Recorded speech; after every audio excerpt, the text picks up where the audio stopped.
Bonjour, petite vidéo avant de partir du terrain. Là. Ça fait le deuxième week-end qu'on monte. Donc comme je vous avais dit sur la première vidéo, on revient, ça fait 15 jours qu'on n'est pas revenu. Donc là on est revenu pour faire des plantations, pour continuer un petit peu à tondre. Donc là comme vous pouvez voir, on voit bien la démarcation. Alors j'espère que sur la caméra on va pouvoir le voir. La démarcation entre mon terrain qui a été tout tondu il y a 15 jours et le terrain d'à côté, voilà, où l'herbe n'a pas été tondue. Donc voilà, théoriquement on voit bien la différence. Comme je vous ai dit il y a 15 jours, on a fait 3 carrés potagers en plus à côté des 3 autres. Voilà. Donc les 3 premiers, donc on voit que celui-ci, il n'y a pas beaucoup de tonte dessus. Celui du milieu, il en a un peu plus. Et le premier que j'ai fait, il a énormément de tonte. Et du coup, ça a vraiment bien tué l'herbe qu'il y avait dessous. Et on a fait un petit essai là vite fait parce que on a fait pousser quelques graines. C'est de la courge. Alors il y a de la courge de Nice. Alors, je ne sais pas si on voit bien. Voilà, elle est ici. Elle est dans l'ombre évidemment. Donc la courge de Nice. On en a planté juste 3 là qui ont poussé. Juste pour voir si ça va prendre ou pas. Voilà, mais je pense que c'est pas encore tout à fait bon. Et évidemment, hein, on est pressé, donc voilà, on essaie de planter. Et là, on a attaqué aujourd'hui. On a nettoyé tout le long là, du muret. Tout le long du muret avec le grillage. Là. On a tout nettoyé en famille, jusqu'à l'arbre mort qu'on voit au milieu. Et on est allé à la pépinière et on a acheté de quoi faire une haie de petites baies. Donc on a des mûriers. Alors c'est... Ensuite on a mis framboisier. Ah, celui-là a tourné. Hop. Framboisier. Je montre ce que c'est. Ensuite, un autre framboisier. Encore un framboisier. Des myrtilles. Groseillier. Cassissier. Et un autre cassissier. Voilà, donc ça nous fait... On va essayer de prendre comme ça. Ça fait un début de haie là. Donc on en a profité, tout bien nettoyé. On a mis tout ça près du petit mur en pierre. Comme ça l'hiver, avec le soleil, ça va réfléchir et ça va garder un petit peu de chaleur. Donc comme ça craindra pas trop le froid. Et voilà, bon, on fait des expériences, on fait des essais. On verra bien. Mais je trouve ça sympathique. En espérant que ça fasse un buisson assez touffu avec plein de baies. Voilà le travail d'aujourd'hui. Non, j'ai oublié une petite chose. Allez, je vais vous le montrer pour le fun. On a commencé à planter un arbre. Alors on a fait des petites marches pour descendre parce que c'était un peu galère. Bon, c'est vite fait, c'est creusé comme ça dans la terre. Hop. Voilà. Donc là on est sur la planche du bas. Ouais, on voit mon ombre parce que là le soleil est en train de se coucher. On a bien travaillé aujourd'hui. Et alors ici, dans les cailloux, on fait un essai. Hein. On verra ce que ça donne. On a planté un figuier. C'est un figuier qui résiste, un rustique qui résiste, auto-fertile et qui résiste aux températures vraiment fraîches. Je sais plus exactement combien, mais bon, moins 10, facile. Voilà, donc on l'a planté le plus près possible de la rivière. Alors c'est de la caillasse, mais théoriquement le figuier, ça devrait pas le déranger. On a fait un trou qui est quand même assez conséquent. On a remis un petit peu de terre dedans, un petit peu de cailloux, une couche de fumier, remis de la terre avec des cailloux, et par-dessus on a mis du terreau universel. Voilà, on a vraiment bien rempli. On verra si ça prend. Et si ça prend, ça devrait être sympathique parce que vraiment au bord de la rivière, là les racines peuvent aller chercher l'eau qu'elles ont besoin. Ouais, c'est vraiment cool. Voilà. Et on va essayer sur ces vacances là. J'ai une semaine de vacances et je vais essayer de venir ici et d'installer. Là, je vais débroussailler, donc c'est pas encore fait. On a un peu balancé tout ça comme ça. Et je vais venir débroussailler et on va essayer de faire une petite plateforme et de mettre un petit abri là pour une toilette sèche en attendant. Hein, parce que sur le terrain, c'est vrai que sans toilette, c'est un petit peu pénible. Voilà. Donc petite toilette sèche, c'est le programme pour la semaine. Donc là, à partir de demain, je vais aller voir les scieries, je vais voir un petit peu ce que je trouve. Parce que le bois a énormément augmenté, comme tout hein, en ce moment. Et on va voir si j'arrive à trouver quelque chose qui me convienne. Sachant que la planche du bas, c'est pas constructible. Et c'est zone inondable. Par contre, on a le droit de mettre un petit abri de jardin, l'abri pour mettre les outils et tout ça. Et je veux pas faire de plot béton. Parce que si jamais je dois l'enlever ou si jamais il y a un problème, voilà, donc je vais essayer de faire avec des plots bois, sur pilotis bois, voilà, tout en bois. Donc on verra ça. Bon, je vous laisse. Allez, ciao ciao. Bonjour. On se retrouve 2 jours après. Alors hier, j'ai pas pu filmer parce que j'étais avec la famille et on a un petit peu avancé sur le terrain et du coup c'est vrai que famille plus bricolage plus caméra c'est un petit peu difficile. Donc voilà. Mais on est venu hier après-midi. On est allé acheter le bois et comme je vous avais dit, on est sur la planche du bas, hein, près de la rivière. Et on a commencé à faire la plateforme qui servira pour mettre dessus l'abri de jardin, donc pour les outils, et aussi en attendant pour l'instant, comme on n'a rien sur le terrain, une toilette sèche. Alors il fait 2,50 m par 2 m, donc l'entrée sera devant, hein, l'entrée sera ici, et il est en long. Pourquoi 2,50 m par 2 m? Parce que ça fait 5 mètres carrés.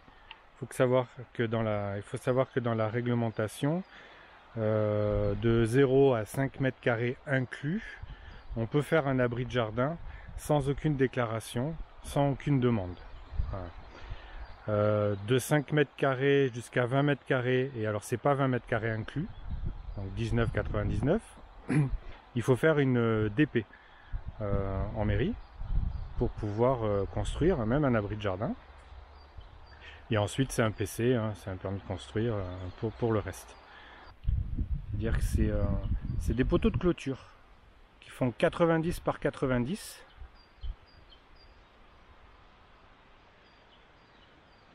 Et il y aura 15 poteaux. Donc pour l'instant on en est juste à la périphérie. Et ensuite il y aura, ici il y a la marque, il y aura une planche en travers avec le renfort, donc le poteau là, le poteau en face et un au milieu.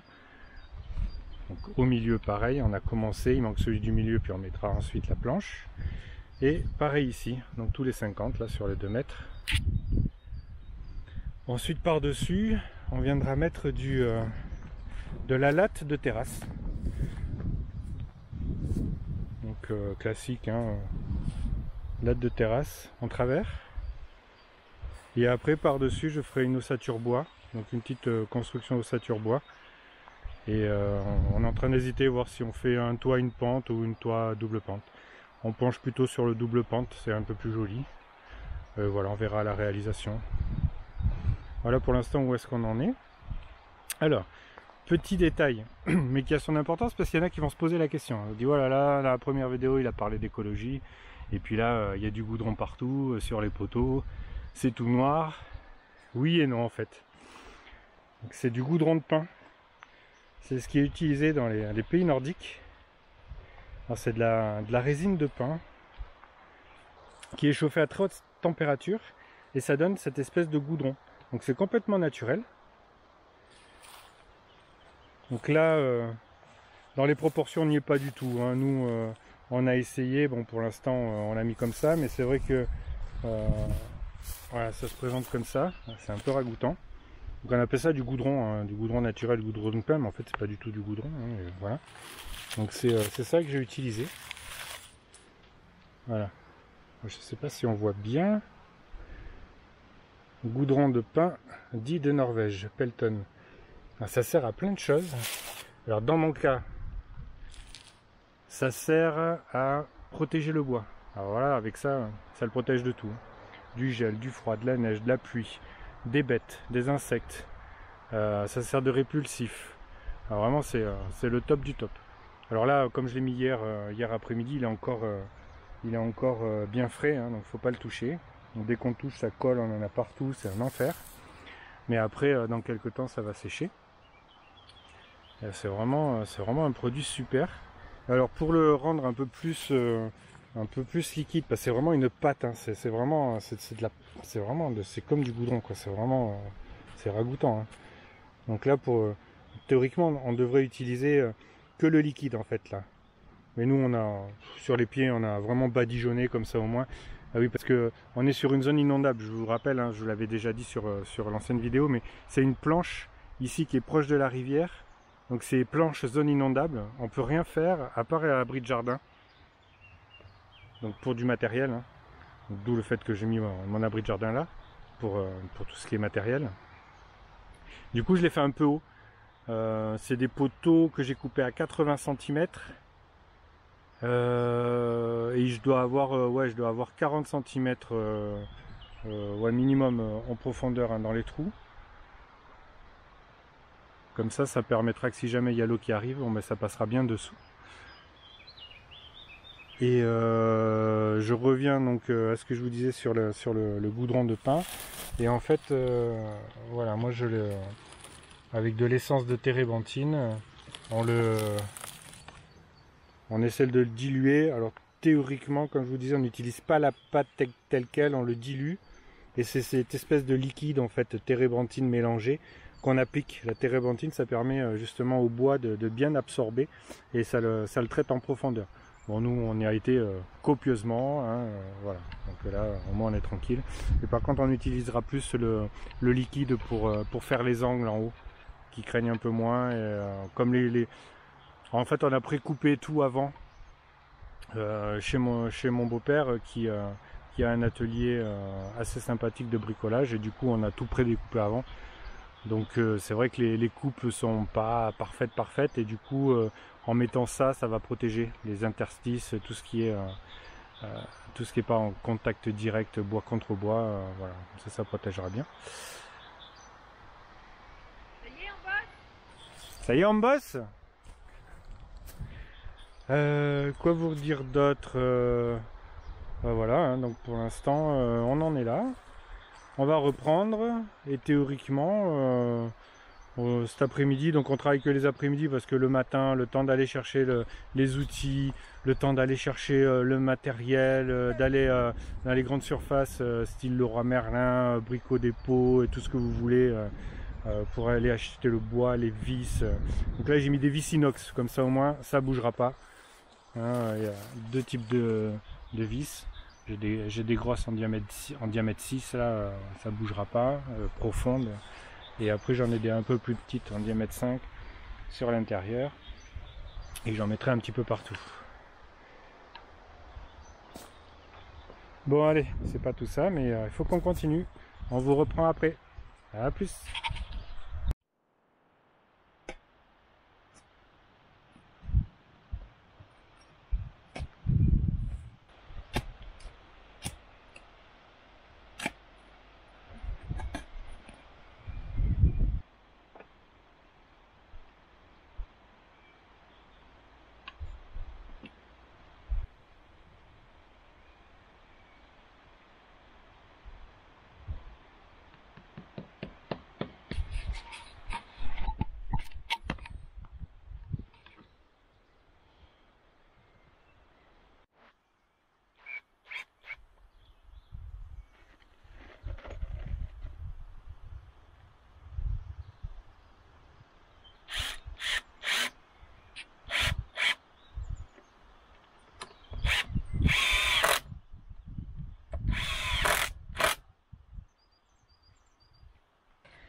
Ah bon.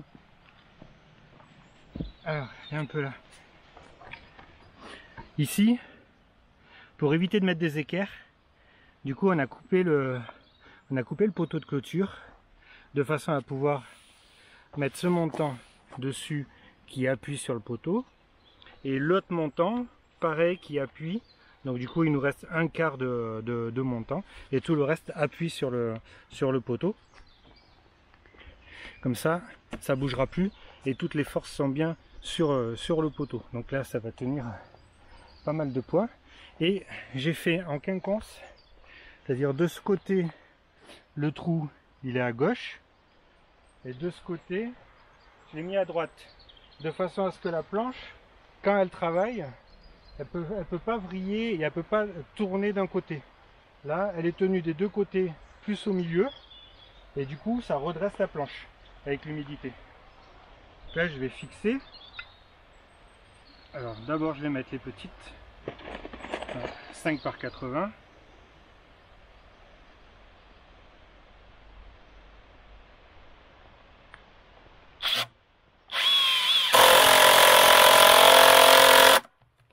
Clé à choc, ça marche super bien.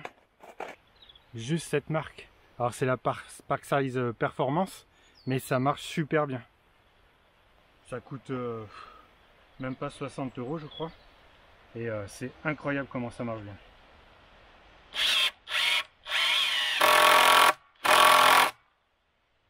De toute façon vous verrez bien parce que comme on a l'intention de faire un abri de jardin de 20 mètres carrés, là on a déposé, on attend que la DP passe. Et après la maison principale, 80 mètres carrés à peu près. De toute façon je vais utiliser pratiquement que ça, la clé à choc. On va voir combien de temps elle va durer. Ça c'est du diamètre 6 par 100. Et ça rentre comme dans du beurre. Hein.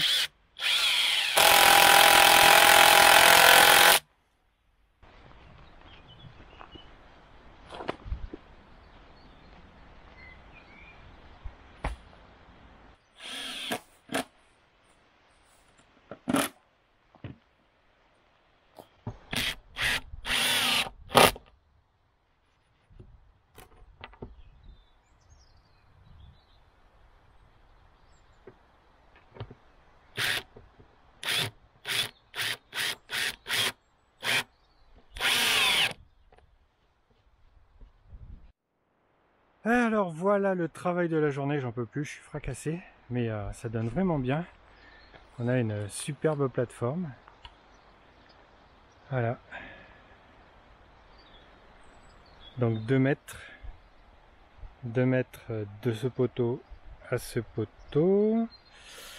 2 mètres 50 en profondeur. Alors le petit déport qui est ici, je voulais le couper, ma femme m'a dit non non non non non, ça va être super parce que ici il y aura un mur avec une fenêtre sur le côté et donc là ça permettra de pouvoir s'asseoir tranquillement en regardant la rivière ou pouvoir poser du matériel, l'arrosoir, des cagades quand on jardine. Voilà, donc du coup ça fait une petite assise. J'avoue que c'est vraiment pas mal du tout.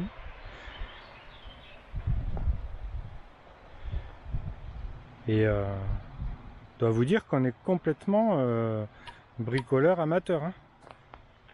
C'est ma première plateforme. Je n'ai jamais construit de plateforme de ma vie. Donc on a pris le temps. On est resté sur quelque chose de simple, tout en bois. Il n'y a pas un pet de ciment, de mortier, rien du tout. Voilà, on est complètement sur du naturel. À part les vis inox, hein, mais sinon, voilà. Donc vraiment, je suis vraiment fier de nous.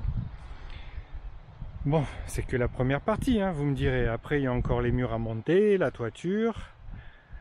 Et ensuite le bardage tout autour. Voilà. Donc voilà, et maintenant on va profiter un petit peu de la vue, on va s'asseoir, on va manger de la tarte aux myrtilles dessus. Et voilà pour aujourd'hui. Du coup je me suis un peu trompé aussi dans les... Alors je vais être honnête, hein, sur les longerons du milieu qui sont ici là, donc il y en a 3. Comme on a tout prédécoupé en amont, En fait, je m'étais trompé de 5 mm sur, les grandes sections, 2,50 m là. Je m'étais trompé de 5 mm, j'ai dit bon, je vais corriger, je vais enlever pour qu'à l'intérieur ça rentre bien comme il faut, donc plus avec un petit peu de jeu, 2 mm de chaque côté. Je dis ah, c'est bon, j'ai coupé. Je suis arrivé ici, j'avais au moins facilement 5 cm qui était pas bon, donc impossible même en forçant, sinon de mettre les planches comme il faut. Il y avait un vide en fait entre les poteaux, elles tenaient pas, donc voilà, comme quoi hein, on n'est jamais à l'abri hein. Donc c'est pas très grave parce que du coup on va les utiliser pour faire les marches devant, donc comme ça on les a déjà là. Et évidemment devant la plateforme là on va faire en fait les 3 poteaux qui sont là, les 3 du milieu. Donc on fera la largeur des marches, ça sera les 3 poteaux. Voilà, il y aura 2 marches. Je pensais le faire aujourd'hui, mais je suis fracassé. J'ai mal au dos, donc là on mettra les planches dessous, qui soient un peu à l'abri de l'humidité. Et voilà pour aujourd'hui. Bonjour, aujourd'hui on reprend une demi-journée. Je vais essayer de faire les marches pour accéder à la plateforme.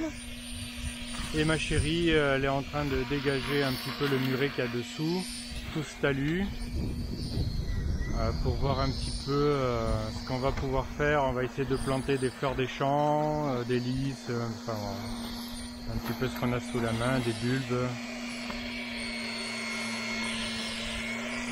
Donc je vous laisse et je vous reprendrai plus tard. Je vais filmer pendant qu'on bricole là, je vais positionner la caméra et puis à tout à l'heure.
Bon, bah, pendant que je faisais les escaliers, après que je vissais et tout, j'ai pas pu filmer parce que c'était un peu la galère avec ma chérie pour mettre les escaliers bien droits. Voilà, donc bah, je vous filme ce que ça donne. Je suis assez fier de moi, c'est pas mal. Ils sont bien solides. Je filme de peu un peu plus près. Donc j'ai mis des vis de 100 de chaque côté là. Des diamètre 6, longueur 100, ça bougera plus. Et c'est le but. Donc pour l'instant, tout est brut, hein, le bois il est comme on l'a acheté. Et après, quand tout sera fini, qu'on aura l'ossature, le bardage, etc., après on mettra un coup de produit pour que ça tienne dans le temps. Alors oui, bon, ça sera pas du produit écolo. Ça sera un produit style, je vais pas citer de marque, mais voilà, une lasure pour protéger. C'est les lasures qu'on met sur les chalets qui protègent 10 ans, toute intempérie, neige, gros soleil, gel, etc. Parce que j'aurais pu faire la peinture norvégienne, là, je crois que ça s'appelle comme ça, je sais plus, enfin ils utilisent en Alaska, etc. avec de la farine, avec des teintes dedans. Bon, je sais plus exactement comment c'est fait, mais bon, j'avais pas envie que ça soit coloré. Je veux que ça reste le plus couleur bois naturel. Même ça, déjà, le bardage qu'on a acheté là, déjà, pour moi, c'est trop foncé. En fait, j'aime bien cette couleur. Bon, là, ça tire un petit peu sur le vert parce qu'il y a le produit dedans, mais après, une fois l'azuré, ça va être joli. Mais la couleur là, c'est trop foncé. Mais bon, c'est à l'intérieur, ça se verra pas plus que ça. Ça, il n'y a pas besoin de le traiter, c'est déjà traité. Enfin voilà, et pendant ce temps, vous l'avez peut-être vu sur le côté, ma chérie elle a commencé à attaquer la butte là. Donc là c'est l'endroit où on passe, une espèce d'escalier que mon beau-père a fait en attendant. En tout cas c'est bien pratique pour monter. Voilà, elle a commencé un petit peu à débroussailler, à enlever. Donc on voit le muret qui commence à apparaître, c'est vraiment sympa. On a encore pas mal à faire. Hein. Bon, on fera pas tout aujourd'hui, mais tout ce qu'on fait, ça sera déjà bien. On voit mon van au-dessus. Ah, je vous en parlerai aussi. Je suis en train de refaire l'intérieur. J'ai enlevé tous les plastiques qui traînaient. J'ai tout viré. Ça m'a saoulé. Et je suis en train de tout refaire en bois. Voilà, j'ai mis un peu de moquette aussi. Alors, on vous en parlera sur une autre vidéo. Voilà. On va couper et puis je vous reprendrai tout à l'heure quand on aura un petit peu avancé sur le jardin. À plus!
Et voilà pour aujourd'hui.